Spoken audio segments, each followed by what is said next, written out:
मेवा खोला है यो चाहिँ साथीहरू। मेवा खोलाको शिरबाट झर्दै गरेको खोलो। यहाँ रत्त बाटो गाए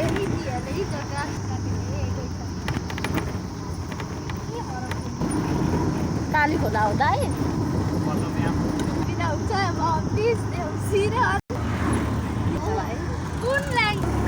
लाग्यो बुलबुले बेबी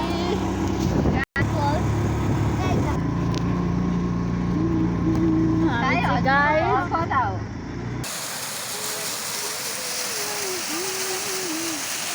हामी चाहिँ बुलबुले देउधाम दुधकुण्ड आइरहेका छौँ। हजुरहरूलाई स्वागत छ। हेर्नुहोस् है कस्तो छ यताको परिवेश। आइजरो बुलबुले देउधाम दुधकुण्ड। हाम्रो बुलबुले देउधाम दुधकुण्डमा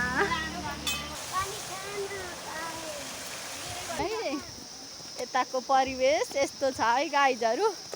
हजुरहरूलाई कस्तो लाग्छ? राम्रो लागेमा कृपया लाइक कमेन्ट सब्सक्राइब गरिदिनु होला। हाई भन त भाइ। स्टोरेज फुल भइसक्यो। हस् त्यो चाहिँ हामी एक फनको पोखरी चाहिँ घुम्दैछौँ दाहिनेतिरबाट। त्यो चाहिँ एलम्बरको मूर्ति यहाँका राजा।